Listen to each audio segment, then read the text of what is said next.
It was 1979 when I landed in New York City. To me, it was the most famous place on earth. As a young girl, I was captivated by the old movies filmed in New York, which included one of my favorites, Breakfast at Tiffany's, based on Truman Capote's novel. It contained everything that I loved about New York: the fashion, the architecture, and most of all, the energy. As I walked down the city streets, it felt so different to me than my hometown of Random Lake, Wisconsin, where the landscape looked much like a Norman Rockwell painting. But it was there, in my hometown, where I began to play the guitar and sing in local bars, and became interested in a modeling career after looking at 17 magazine, then posing as a calendar girl for the Schlitz Brewing Company. I dreamed of becoming something greater than who I was, and I longed to escape my current existence. So I came here, the place of opportunity, and I began my journey of a lifetime.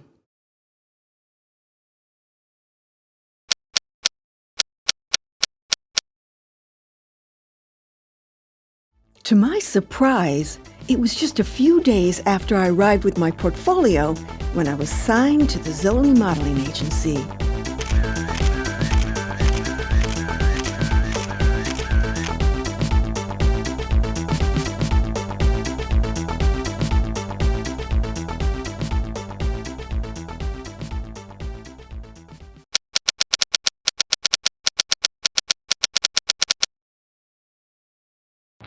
The downtown New York music scene was also exploding with new sounds like punk and new wave.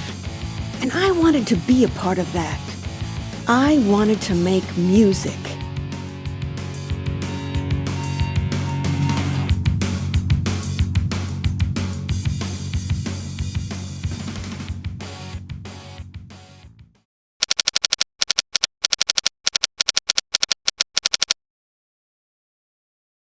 I continued my journey, and I met Howie Wyeth, one of Bob Dylan's drummers, who introduced me to other musicians, and I formed my first band.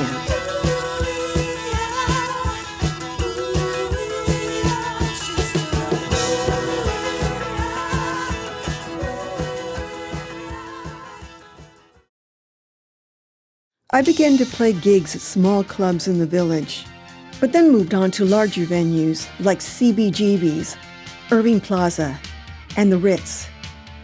I was starting to make my way, and I found myself at parties with famous people like Andy Warhol, Deborah Harry, and ironically enough, Truman Capote.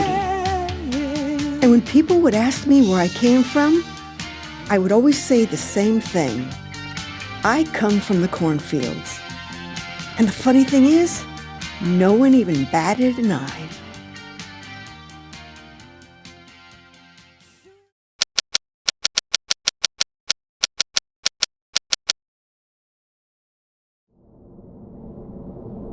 After a while, I moved on from Zoli.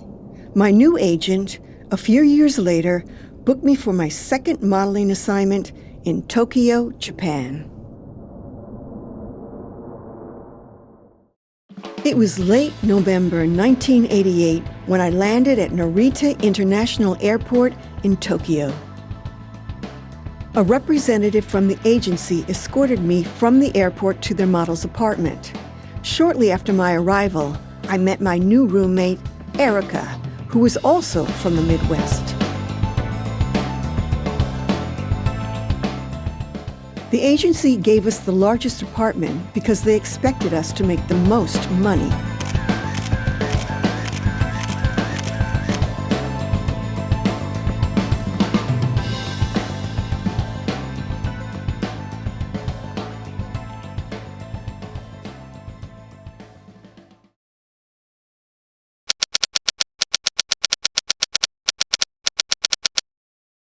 It was Erica's first time in Japan, so I took her out, in between modeling assignments, to experience Tokyo's exciting nightlife. From time to time, Erica would venture out alone and meet other people, but most of the time, we were inseparable and had the time of our lives. We developed an unbreakable bond and called each other Ichiban Tomodachi, my best friend.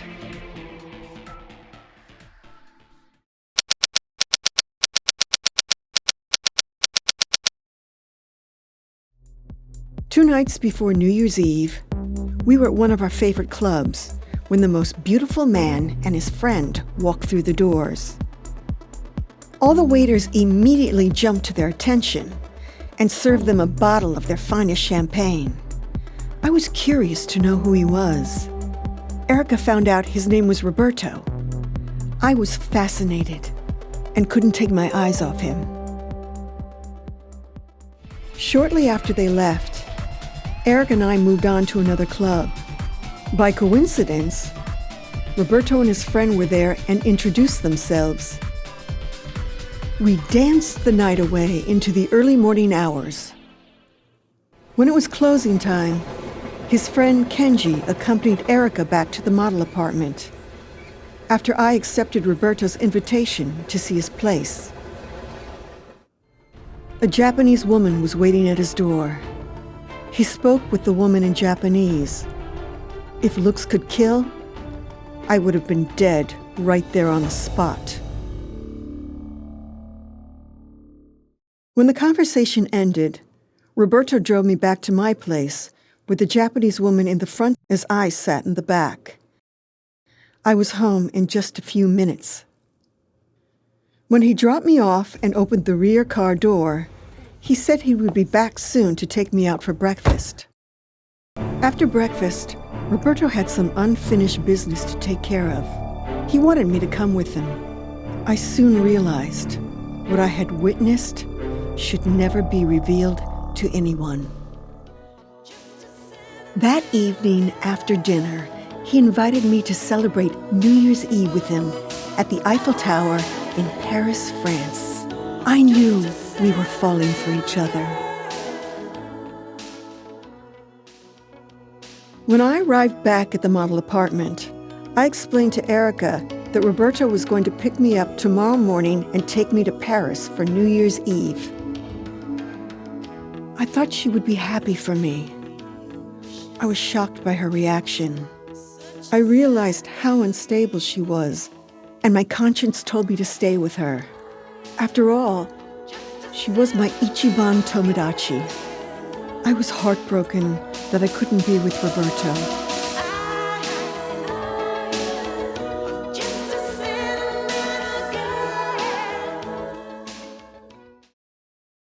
At the time, I couldn't imagine how Roberto would take the bad news when he came to pick me up, but Erica said she would take care of it. I'm not sure what she said to Roberto when he came to the front door, but he was gone in a heartbeat. Off to Paris with Kenji.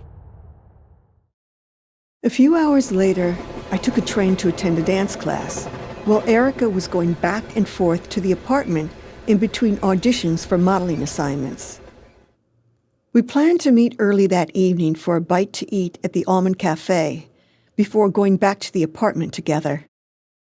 At the cafe, Erica told me the apartment was ransacked. The intruders left a black rose. It was a sign of death by a criminal organization known as the Yakuza. She also discovered that her boyfriend Kenji and Roberto were members of the organization.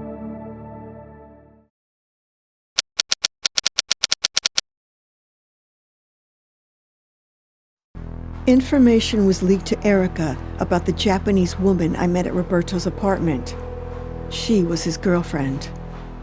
She informed the organization that I knew too much and wanted me out of the picture. I was terrified, but there was nothing we could do about it before the new year.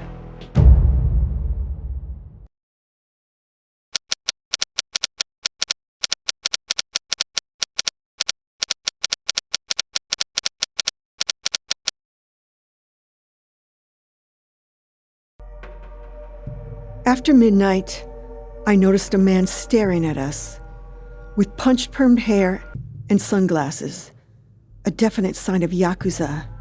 He must have had quite a few drinks. When he entered the men's room, Eric and I slipped out the back of the club. After we entered and chain-locked the door, I felt relieved.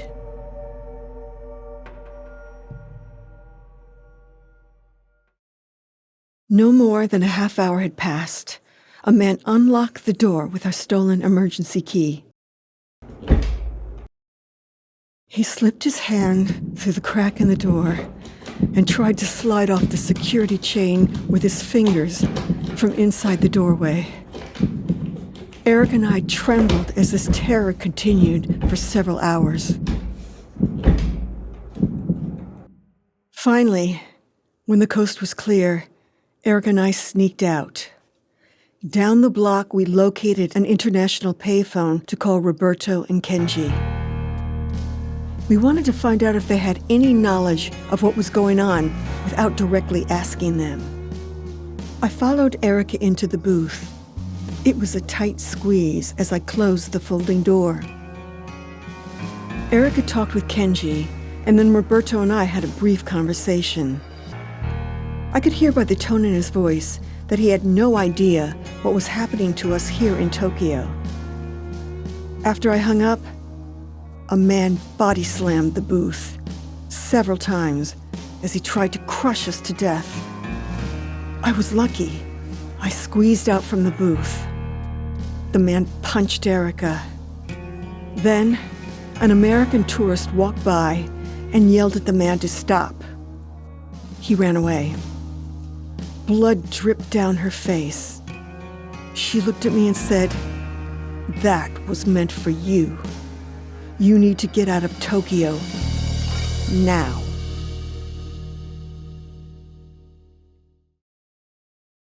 We rushed to the hospital.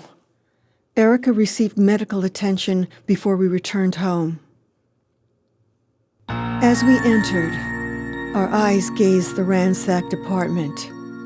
A decapitated Cupid doll was found on the floor.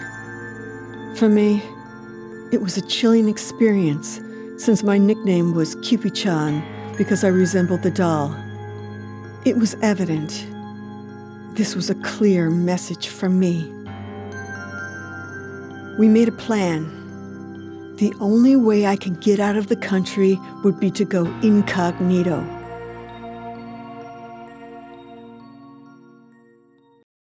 I knew it wasn't going to be easy. The Yakuza watched every move we made. Black cars with blacked out windows were parked in front of our apartment.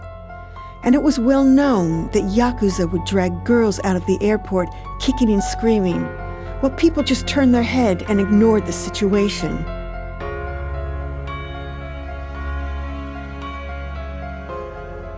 The next day, we carried out the plan. I left my apartment with just the clothes on my back, my passport, a single bag to change clothes, and my return flight ticket back to the United States. Erica and I walked to a hotel across the street.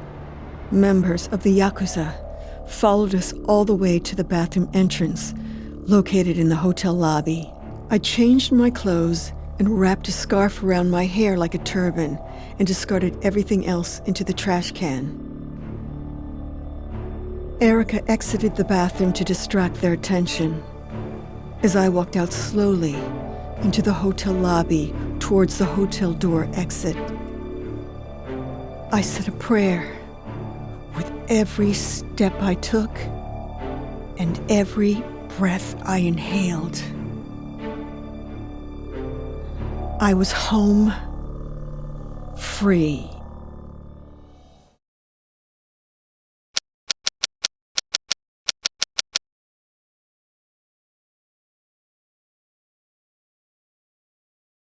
Shortly after I came home, I received calls over the next few months from Erica. At first, she was happily living and working with Kenji as a makeup artist for a cosmetic company. The tone of the conversation changed as she experienced physical abuse, triggered by his drug habit and his drug trafficking operation. She wanted out and needed my help.